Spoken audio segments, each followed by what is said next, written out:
Porsche has brought us to the Austrian Alps to try out its new four-wheel drive 911. Now it might be the wrong car up the wrong Alp, but hopefully it won't be reminiscent of the Italian job when I come around the corner and have to swerve around a badly parked digger.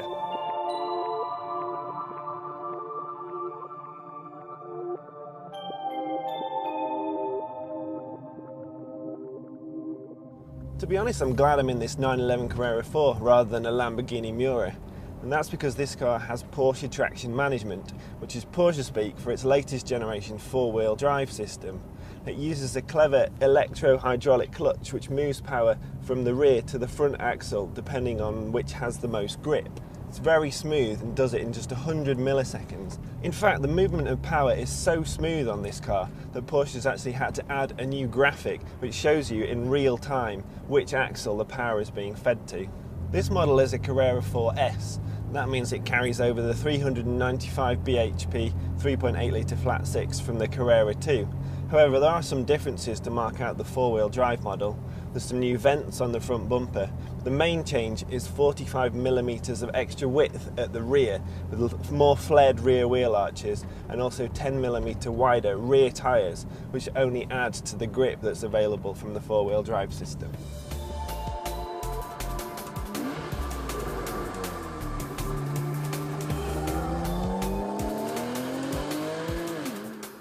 The 911 Carrera 4S starts at about £88,500.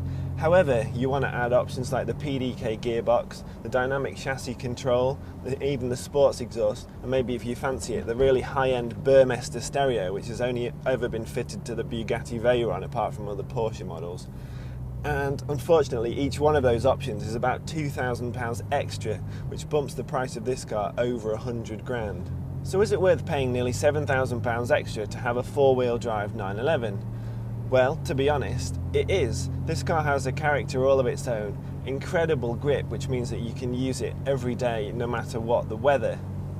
However, Porsche also offers a new car which gives you four-wheel drive and a whole lot more space.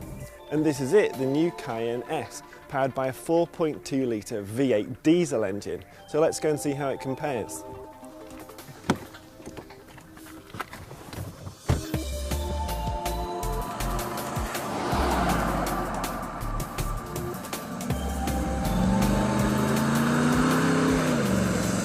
The V8 produces 376 bhp, which is fine, but the real headline figure is 850 Nm of torque, which means that it produces more torque than a Cayenne Turbo, and that translates to some truly staggering acceleration, which is only helped by the same Porsche traction management system that the 911 has.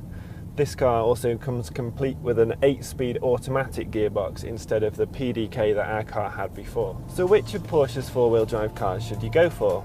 Well, as much as it pains me to say it, the Cayenne seems to make a heck of a lot more sense. It costs 58 grand, it's got a lot more space in here, and in the real world it's probably just as fast. However, if you've got an Alp to cross and the Mafia to avoid, the 911 is the car to go for, as it's the only one that delivers the true driving thrills, plus the all-weather usability of four-wheel drive.